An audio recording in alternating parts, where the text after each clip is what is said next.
Boxing Truth here. Paper champion Joseph Parker don't want no smoke with Anthony Joshua. Just look how his team is negotiating with Joshua's team at the negotiating table. Making outrageous demands. Dave Higgins don't know what the fuck he's doing. Either he's delusional or simply he doesn't want to risk Parker to Anthony Joshua, knowing full damn well after his recent performance he's most likely going to get trashed by Anthony Joshua. So he's going to make outrageous demands. Parker's team's going to price themselves out of the fight because they know full damn well that Joshua is going to beat the shit out of Joseph Parker. So if they're going to take this fight, they're going to ask for a split that's totally outrageous, that's just out of the context of reality. And Parker's just not worth 40%. Why should Joshua and his team bend over backwards to make this fight? Why should Joshua take a pay cut to fight Joseph Parker in order to fulfill Parker's team's demands for a 40% split? Parker is a paper champion, one of the imposters in boxing, parading around as world champion. He's not the true WBO king of the heavyweight division. That title belongs to Fat Boy Andy Ruiz. Even though I picked Parker to beat Ruiz, and officially I was right, but really I was wrong. Ruiz won that fight, but didn't get the decision. And then Parker goes on to have more trash performances thereafter. Lost to Hughie Fury as well. Hughie Fury beat an imposter, didn't really beat the true world champion. But here Parker is, still parading around as champion thanks to major gift decisions. Still WBO king of the heavyweight division, and he really should be thankful for that. And now he's going to get the opportunity of a lifetime, a career changer, an opportunity to fight Anthony Joshua for a unification bout in early 2018. And his team are pricing themselves out of the fight. And it's because Dave Higgins, his promoter, is delusional, or knows that Joshua is going to beat the shit out of his fighter. And if he risks his Parker to Joshua could put out a devastating performance, could knock Parker the fuck out, and it'll be tough to bring Parker back up after that type of devastating loss. But from what I'm sitting, it's a risk worth taking. Where else is Parker going to get that type of payday?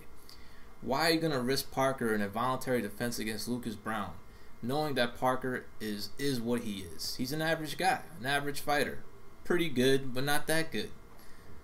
Good hands, some good power, but he has a lot of flaws. Very beatable. There's many solid contenders that are capable of beating Joseph Parker. So you really got to be very careful matching this guy if you're going to turn down this fight with Joshua and match up against other contenders of the WBO for a voluntary defense.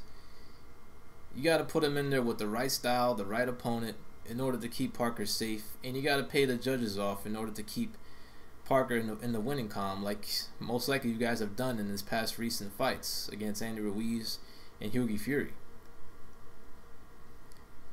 This is the problem with Parker asking for 40%, and you have to see where Eddie Hearn is. You have to see why Eddie Hearn is not going to agree to a deal. Joshua's already making $20 million guaranteed fighting anybody. Top contenders, voluntary defenses. So if he's going to give Parker 40%, which he doesn't deserve because he don't bring much to the table, all he brings is the WBO strap. Say there's $30 million in the pot, and he offers Parker 40%. That means Joshua is going to take a pay cut from his previous purses just to fight Joseph Parker. And why should he do that?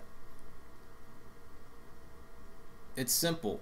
Parker should get paid more to fight Joshua compared to his other opponents that he's fought, the other contenders he's fought in the division.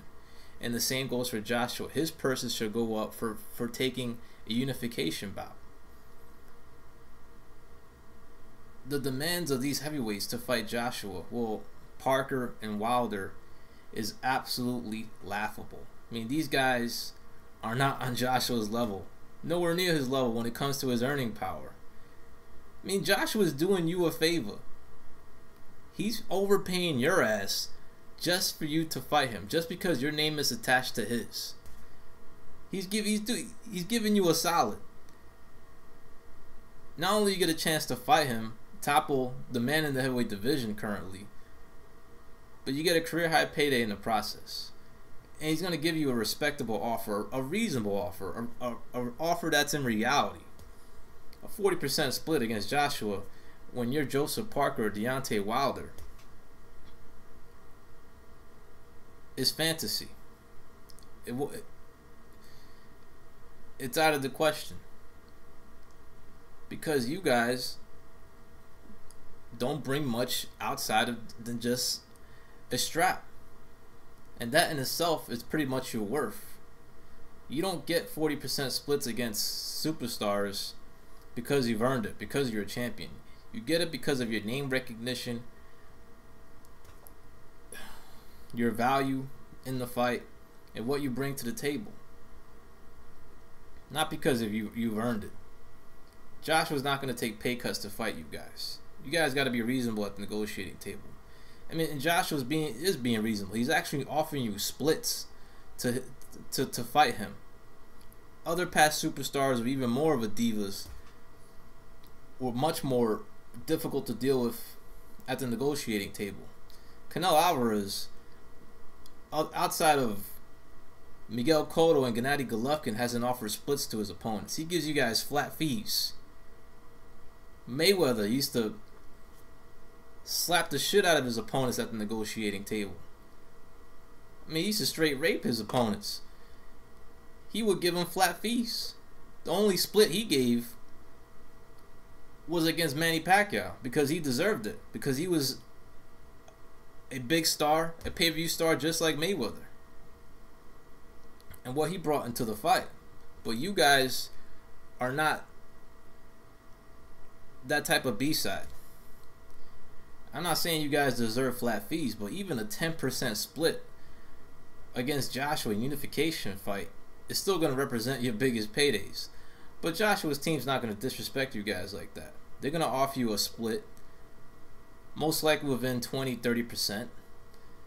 And that's more than reasonable, because why should Joshua take a pay cut to fight you guys? It makes no sense. So I don't know what the fuck Parker's team is doing. They obviously don't want the fight. It's one of the many ways to avoid a fight, duck a fight, and that's pricing yourself out. And Dave Higgins knows it's full damn well, Parker's promoter, that Eddie Hearn's not going to agree to a 40% split. So Parker, looks like you're going to turn down the fight. You're going to fight in a voluntary defense, maybe against Lucas Brown. Lucas Brown is currently not rated in the WBO. We'll have to take a fight, a warm-up fight, to get rated in order for him to be eligible to fight you. But the thing is, bro, you're putting yourself at risk. How many times can your team pay off the judges in order to keep you safe in the winning column? What if you get knocked out against a lesser opponent? You willing to risk that? Risk your WBO strap and take an L for about barely 7 figures instead of taking an L to Joshua, or perhaps landing a good shot on him and make in a range of 7 to 10 million in a unification bout with Joshua? It makes no sense. Simply, they don't want the fight. They're not confident in winning the fight, and they're willing to risk themselves by placing Parker in voluntary defenses against solid contenders that could potentially beat him. I hope you get exposed against Parker. I hope you get yours, B. After these crazy demands at the negotiating table, you ain't much, man.